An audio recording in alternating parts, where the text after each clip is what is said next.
In the winter of 1884, the town of Cold Creek, Wyoming, lay huddled against the wind that swept down from the Blackwood Ridge. Like a living thing, snow piled high against clapboard walls, and the single street was a frozen ribbon of mud and ice. In a sagging shack at the edge of town lived 18-year-old Sarah Miller and her mother Agnes. Agnes had once been a pretty woman, or so the old-timers said. Years of cheap whiskey and rage had carved her face into something hard and mean. She worked odd jobs when she could be bothered, scrubbing floors, taking in laundry, but mostly she drank, and when the bottle ran dry, she turned on Sarah. Sarah had learned early to make herself small. She spoke in whispers, kept her eyes down, and moved like a shadow through the house. Bruises bloomed on her arms and ribs like dark flowers. She hid them under long sleeves and high collars. Every few days, Agnes would shove her out the door with a tin cup and a snarled command, "Go beg. Don't come back with enough for a pint." That morning, the wind cut through Sarah's thin coat like knives. Her lip was split from the night before, and her left eye was swollen nearly shut. She trudged to Miller's General Store, not because her name was Miller, but because the owner sometimes slipped her a crust of bread when no one was looking. The bell above the door jingled weakly as she stepped inside. Warmth from the potbelly stove washed over her, carrying the smell of coffee and tobacco. Old Mr. Hargrove looked up from his ledger, saw her face, and his mouth tightened. He reached under the counter for a day-old biscuit. But before he could hand it over, the door opened again. A man filled the frame, taller than anyone Sarah had ever seen, broad as a barn door, dressed in heavy furs and snow-dusted boots. His beard was thick and dark, shot through with silver, and his eyes were the color of storm clouds. The store went quiet. Even the checker players by the stove stopped moving. Silas Thorne, the bear of Blackwood Ridge stories, followed him like wolves. He'd killed men in bar fights, lived alone on the mountain for 15 years, trapped beaver and bear with hands the size of dinner plates. Some said he once was a lawyer back east. Others claimed he was running from a hanging. No one knew for sure, and no one asked. Twice he stepped inside, boots thudding on the boards. His gaze swept the room and settled on Sarah. She froze, heart hammering. He looked at her bruised face, at the way she held herself, as if expecting the next blow. And something shifted in his expression, not pity recognition. Agnes burst in a moment later, reeking of liquor and fury. "Where's my money, girl? You've been standing here flirting instead of working." Sarah shrank back. Silas turned slowly toward Agnes. How much his voice was low, gravely like stones rolling down a creek bed. Agnes blinked. "What? How much for the girl? How much to take her off your hands?" The store went dead silent. Agnes laughed a harsh bark. "She ain't worth nothing, but if you're fool enough. 500 in gold cash right now." Silas didn't hesitate. He reached into his coat and pulled out a small leather pouch. Coins clinked as he counted out the sum on the counter. 25 double eagles gleaming dull in the lamplight. Mr. Hargrove's eyes widened. Agnes snatched the gold with trembling hands. "She's yours, do what you want." One evening, she found him sitting by the fire with an old book open on his knee. "Shakespeare?" She hesitated, then asked. You read that he closed it gently. "Used to long time ago was a different man."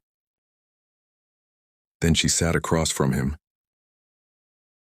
"What happened?" He stared into the flames. "Bad choices, worse luck."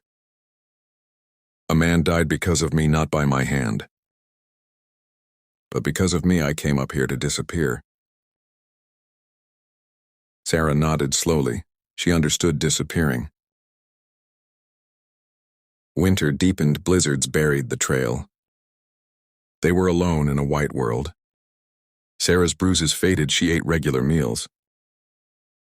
Slept without fear, she began to speak more. Small things at first, then longer stories about her childhood. Before the drinking took Agnes completely, Silas listened. Sometimes he told her bits of his past growing up in Boston. Studying law, falling in with bad company. The night everything went wrong. One night a pack of wolves circled the cabin, howling. Sarah woke trembling. Silas was already at the door. Rifle in hand, he didn't shoot unless he had to. Instead, he built up the fire, made tea, sat with her until the howls faded. When she shivered, he wrapped another blanket around her shoulders. His hand lingered a moment. Gentle, careful. "Thank you," she whispered. He grunted, "Ain't nothing." But it was everything. Spring came, slow snow melted into rushing creeks. Sarah helped Silas repair the roof, plant a small garden behind the cabin. She learned to shoot the rifle steady. Breathe out, squeeze. Her aim improved fast, then trouble found them. 3 men rode up the trail one afternoon. Hard men, armed heavy. They were bounty hunters sent from powerful people back east, who still wanted Silas dead for old deaths and older sins. They didn't come to arrest him. They came to kill. The fight was brutal and quick. Silas took cover behind a woodpile. Sarah inside bullet-splintered logs. One man tried to flank Silas, dropped him with a single shot. Another charged the door. Sarah kicked it open and fired. The man fell, clutching his leg. When the smoke cleared, 2 were dead. One crawling away, Silas bound the survivor's wound, tied him to a tree, and told him to ride out and deliver a message. Silas Thorne was gone, dead in the mountains. No one would find a body, but more would come. Soldiers, Pinkertons. Men who didn't stop that night. Silas packed a saddlebag. He wrote out papers. Forged identity for Sarah. A bank draft for what remained of his money. Take the horse at first light. Ride south to Cheyenne, start over. You're free. Sarah watched him from the doorway. And he turned Sarah. She lifted the rifle, pointed it at his chest. Her hand shook, but her voice didn't. You don't get to decide I'm safe without you. You're the only family I've ever had. If you go, I go with you. Or we both stay and fight. Silas stared at her. The girl who once flinched at loud voices now held a gun. Steady tears stood in her eyes. But she didn't lower the barrel. He lowered his head. Damn fool thing, maybe. But I choose it. Silence stretched. Then he stepped forward, gently pushed the rifle aside, and pulled her into his arms. She buried her face in his coat and cried for the girl she'd been. For the man he'd become, for the life they might still have. They worked through the night. They burned the cabin, every book, every fur, every trace. Silas scattered false tracks leading east.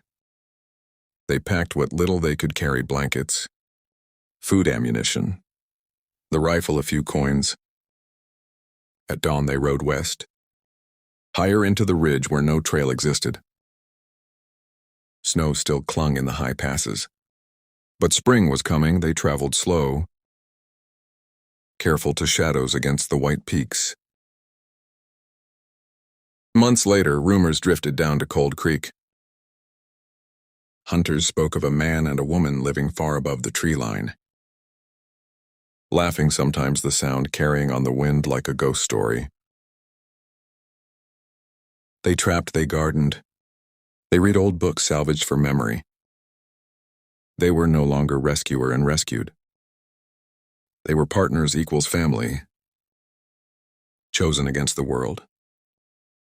And in the high peaks of Blackwood Ridge, where the snow never quite leaves the shadows, people still say that on quiet evenings, you can hear its soft laughter. Two voices together carried on the wind. And that, friends, is where their story fades into legend. If you loved it, hit that like button. It helps so much. Subscribe and turn on the bell so you get the next story the moment it drops. And if you really felt this one, send some stars my way. Every little bit keeps the fire burning for more tales like this. Thank you for riding with me through Blackwood Ridge. Until the next story, stay warm. Stay strong and keep choosing the people who make your world feel safe.